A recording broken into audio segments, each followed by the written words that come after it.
this is the talk I'm really supposed to give. It's our AGL update, kind of an update on the activities and what's going on in the project right now. My name again is Walt Miner. I'm the Senior Director of AGL Community here at AGL. And I've been the AGL Development and Community Manager and General Gopher, whatever, since 2014. Previously, I was at Monte Vista and Mentor Graphics in the automotive industry with Mentor Graphics and Monte Vista, but I also worked for Continental for a number of years and Motorola Automotive, as well as Motorola Mobile Devices. So I've been doing Linux since about 2005. And as anybody who knows me and talks to me for more than about 10 minutes knows, the way to really get me talking is to ask about my motorcycle or motorcycle trips, or tell me about your motorcycle if you've got one. So that's the way to really get me talking. So just to recap, so 2025 was another really great year for automotive grade Linux. We had 17 UCB releases See, I need the lavalier. We had 17 UCB releases last year, plus a number of milestone releases as we built up to our major release. In February, we had our Super Salmon release, 19.0. In June, we had Terrific Trout, which was our 20th release.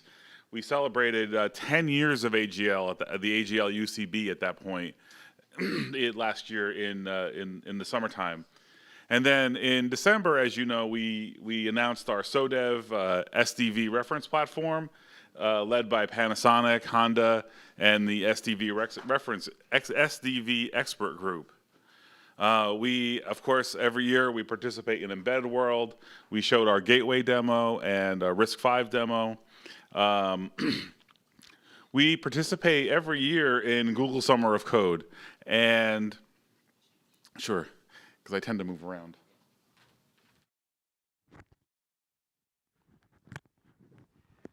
Thank you. Okay. So how's that? Okay, so every year we've been participating in Google Summer of Code. We had a large number of applicants. I forget how many. I think we had about 12 last year. Google, at the end of the day, selects the projects. They selected 3. We mentored 3 students. It's really been a great program for us. A lot of enthusiasm, both from the contributors and from the mentors. The number of mentors that we've had has really blossomed over the last few years. It used to be just Jan Simon with a little help from me doing all the mentoring, and now we've got mentors from ICS, Consulco, Collabra, Wind River, Toyota. It's really a great program. If you're on our development calls on Thursday, you'll hear our new GSOC, our 2026 GSOC students giving updates on their projects. For 2026, we had 3 projects selected once again. So it should be another great year of GSOC. And in industry adoption, so Toyota launched a new IVI experience built on AGL. Suzuki chose AGL and Qt for their digital cockpit of eVitara, and our OSPO expert group developed a promotion deck and showcase and contribution guides. So it was really, these are just the highlights. We really did a lot of work last year. The Toyota RAV4, the 2026 Toyota RAV4 was introduced at the end of last year. It's the next generation of Toyota user experience. Using automotive-grade Linux and Flutter. Toyota has made a considerable investment in their Flutter embedder. That's, over the last year, they did a lot of work in enhancing network connectivity, a more intuitive, and customizable design with the workspace automation. We'll talk about that in a few minutes, and a built-in drive recorder. And then next up, we had the Suzuki eVitara.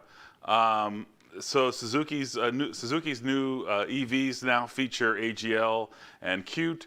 This was a system designed by or developed by Aishin and Yazaki.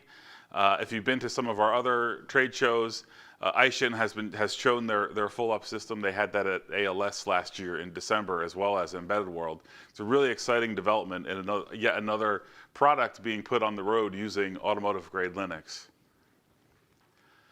So just to give you a sense of how busy we were, this was our schedule for last year. It really features all of our releases plus all the events that we did. And you can see we're off to a rollicking start this year. I just did a little, if you've been keeping up with the schedules are always posted on our wiki page.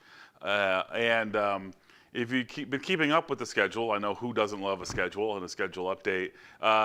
We did some replanning of Vimba and Unagi, and I'll talk about that in a few minutes. So AGL is code first. We've always been code first. And what does that really mean? We're basically, I'm going to switch these again. So basically, AGL is all about unifying the best of open source into a single shared code base for the entire industry. This has always been our motto, taking completely open source and transparent. All of the code that we work on is open source, and you can download it from our download servers. You can download the source code from our Git trees. It's fully customizable. It's supported by an ecosystem of tier ones and service providers and OEMs. And you can see that what we did was we start with Yocto and Open Embedded as our primary upstream. And then we add things, we enable things like systemd, Pipewire for audio, Kuxa.valve for vehicle connectivity, Jenkins for integration for our CI/CD pipeline, as well as Lava. We're now using Flutter, like we've talked about. We've got Qt in there, and we're building all that together and making that available into something we call the AGL Unified Code Base. And really what that means is we've invested in automotive software components that are not available anywhere else. One of our philosophies is we're continually evaluating these open source, whatever's new in open source technologies, and to find the best in class for use cases for automotive. And where a lot of what you see in a lot of cases is kind of not invented here, or let's reinvent the wheel because this project is close, maybe 50%, maybe 80% of what we need. And in the past, a lot of automotive companies would kind of just toss out that idea and go off in their own direction. We've invested in open source projects like Pipewire and Yocto and Lava and many others where we've identified gaps in requirements for automotive use cases and then worked with the developers and the maintainers of those projects to incorporate those new features into their projects. Now, it's not like we're telling with Pipewire, for example, it's not like we sat down with Wim, who was the maintainer of Pipewire, and said, hey, you need to do all this work to make it work for automotive. We actually sat down with him at a meeting in Berlin, walked through kind of what our use cases were, and actually agreed at the end of the day to a plan where we would actually hire developers, we would enable developers, funded by automotive grade Linux, to go enable those use cases. So, there's really at the end of the day, there's no such thing as a free lunch, but it was a lot easier and faster for us to build on that experience that they had already, they already had with ALSA and Pulse Audio as they migrated towards Pipewire, and build in those automotive requirements so that you could use that for all the automotive use cases. And we've done that with Yocto and Lava and many other projects.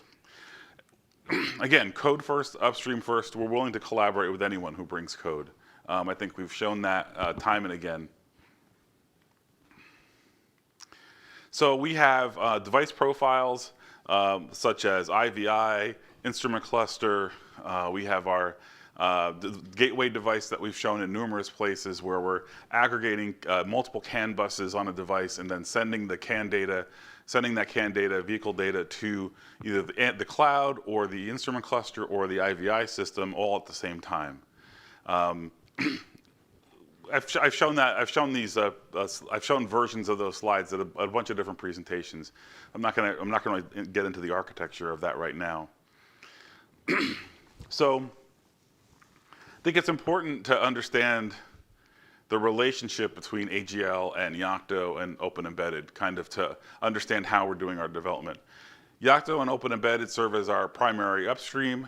We're a silver member of the Yocto project, and using Yocto enables us to build multiple boards, device profiles, and even multiple images per device profile. And all that can be created from our single device tree, our single code tree that we have. We generally track Yocto LTS versions. So the Yocto LTS version, the first one, was actually the second one. The first one was Dunfell. The second one is 4.0, which was also called Kirkstone. It was initially released in April of 2022. Support for that ended in April, just last month. They made their final release of Kirkstone. AGL has been maintaining Quirky Quillback 17.1.x.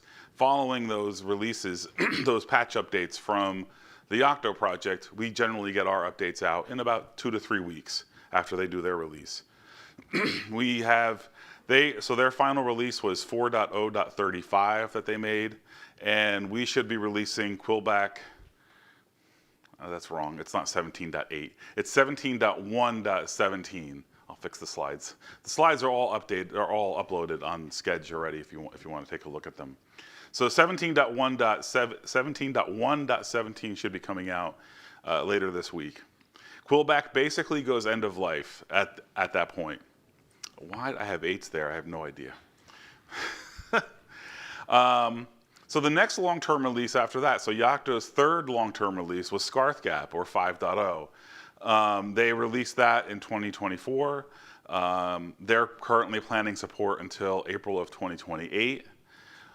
Ultimate Unagi, which was our release earlier this year, 21.0, will be our new AGL LTS version, similar to Quirky Quillback was, and we will continue to track those LTS releases from the Yocto project with, again, following their approximately 6-week release cadence.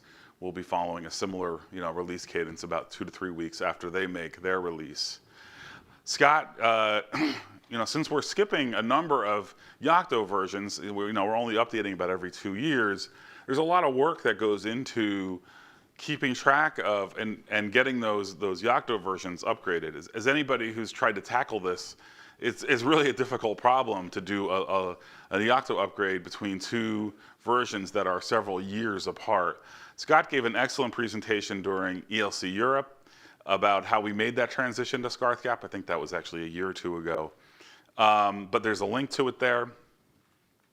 And I'll go into kind of the next transition in a minute. So Ultimate Unagi, again, we released that on April 2nd. Was the 21.0 release. That's really, we're calling that the first version of SODEV, but that's really stretching the definition of SODEV. You can build virtual machines running KVM. You can run containers, system containers, but it's really not the full version of SODEV. We want to get closer to the vision of SODEV in Vimba later this year. We did a lot of Flutter development, continuing to closely follow Google's tip of tree. Unified HMI development. I think Murakami-san has a talk today. I meant it's today, it's not tomorrow. We made updates to the latest. We're basically keeping up to date with Cuxa.val, the data broker, and vehicle signal specification. And as part of that latest Flutter embedder, there were major updates to the workspace automation tooling. Jan Simon has a presentation about using the Flutter workspace automation. I think that is today? Tomorrow. Jan Simon's talk about that. That's really interesting. So yeah, you should attend that if you're interested in UI development and Flutter and how to make use of Flutter in a fairly easy way from AGL's UCB. So when I said we did a little replan, boy, those really don't line up well. When we said we did a little replan, Yocto project up until a few months ago had only done their planning they were not doing a good job of keeping up to date on their planning. They only had their plans of releases through June 1st of this year. And what I usually do is I guesstimate based on their past performance when their releases, what their release cycles will be past whatever their current planning is, and I try to project out for the next, till the end of a calendar year. It turns out that if you're paying close attention, I used to have 7 patch releases of Unagi this year. Based on Yocto's real schedule, there'll only be 5. So, we're following what Yocto did, and I guess they're slowing down their pace a little bit through this year. So, Yocto 6.0 is Rhinos. I don't like that name.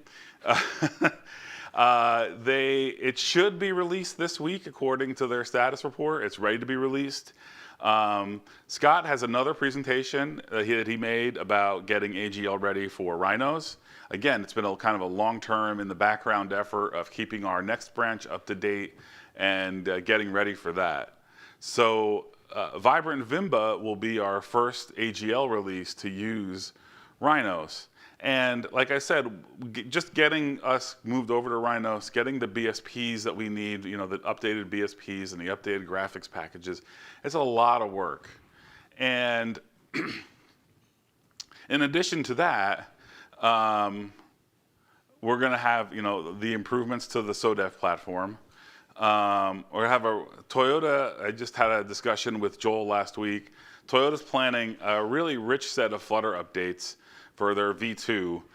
I'm not going to read these because Joel is very, very smart, and he talks, and I understand about a third of it. So I tried to capture what he was talking about, and I wrote down, and got his agreement that this is what he meant. But to be honest, this all sounds really cool. But a lot of it, not all of it, is over my head. So with that, we originally planned. Again, we typically stick to a pretty time-based, twice-a-year release cadence. Usually, we do our mid-year release in the summer. Recently, at the request of some of our regular developers, we decided to push back the final release of Vimba into September. So that'll make it just before our Berlin AMM at the end of September. And the reason for that is 2 or 3-fold. One is Rhinos is a little bit late, but that doesn't really matter. We need to get all the BSPs in from the various board vendors. And then we want to make a lot of updates to include new features for SODEV, including taking in things like Zephyr and getting, making available Zephyr, making available Zen, and things like that. So we felt that with the transition, some of the BSPs we understand are going to be a little later than we would like, probably into the July timeframe. So we just made the decision to make the final release in September. And then, probably not as exciting, but this is kind of the schedule for the Vimba patch releases into the first quarter of next year. And in case I didn't really include the schedule, but it is posted. In case you're wondering, our next fish on the line is going to be a walleye. For those of you from Wisconsin, you'll know what a walleye is. It's a really tasty fish. It'll be wacky walleye. All right, so we have a number of active expert groups. These typically meet about every 2 weeks. I'm just going to run through a couple of updates on some of the expert groups. But like we said, the SDV expert group, there's a lot of content here this week about what's going on with the SDV expert group. So Jerry is going to have a presentation right after me, and I saw him working really hard on it. It's going to be a really great presentation. Man, it's going to be so good. No pressure, Jerry. 0% this morning. It's going to be really good. But regardless of Jerry's unreliability, the rest of the SDV team is actually going to have really good presentations. The OSPO, the OSPO expert group. This has been running for about 1.5 years. Did a lot of great work last year. We've kind of reduced the cadence to monthly meetings. I'll have an update on OSPO expert group activities tomorrow. It'll be the last presentation, so I'm not going to get into that right now. IVI expert group, Flutter, Toyota's very, very busy. Joel and his team are continually adding new features. Joel's been one of our main mentors on our GSOC project. Actually, this should be updated. Our GSOC contributor was last year. He finished the project, Ahmed, and he's actually continuing with the project this year as kind of I guess it's part of his studies. He's doing a group project, and actually they're still continuing to make progress on the App Store proof of concept. So, gosh, I forgot to take that out. We don't alternate Japan-friendly times anymore. Nobody from Japan was really calling in. So it is every week. That is a weekly call. It's at noon Eastern time in the U.S. But that's not a Japan-friendly time. It's 1 in the morning. So I got a few minutes. I got 5 minutes. You said, "Hey, Walt, this all sounds really great. I love AGL. I want to get involved. How can I help?" That's a great question.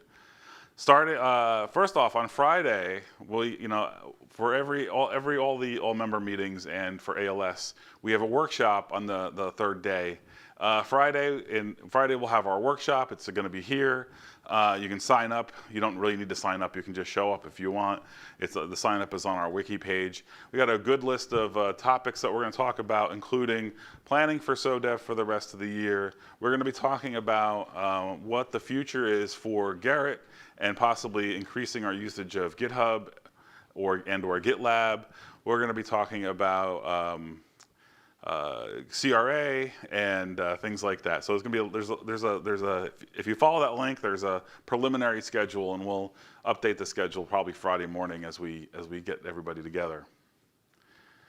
We have this again, I should have updated this one. We have over 200, close to 300 users now on our Discord. It was launched a year ago in November, so it's been active for about 18 months. It's become a really great collaboration tool. There's channels for each of the expert groups. There's a general discussion channel. There's a lot of channels there. It's really become a bit of a hotbed of AGL activity. So I encourage anybody who wants to participate to join the Discord channel. We've also got a mailing list that you can join, the dev community mailing list. We've got our expert groups that most of them meet every other week. The IVI group meets every week. And then every week on Thursday morning, my time, Eastern time, we have a weekly developer call. We run through the status of the project and all the various developments that are going on. If there's any issues with what's going on, we try to work them out with the people who are on the call. And we open it up to anybody who might have a question or an issue that they want help tackling. So again, you can use Discord, you can use the mailing list, or you can join our weekly developer call. We let, at the end of the call, there's always time for people to bring up any questions that they might have. Finally, I included a bunch of links like our Confluence site, our wiki page, which has our latest schedule and release notes, our documentation site, our Getting Started guide, links to the Git mirrors and Garrett. We have an archive that we maintain on Confluence of all of our videos and talks from all member meetings for as long as we've got the recordings from them. And then, of course, our Jira site where we maintain our bugs and feature requests and things like that. So that's it. Thank you.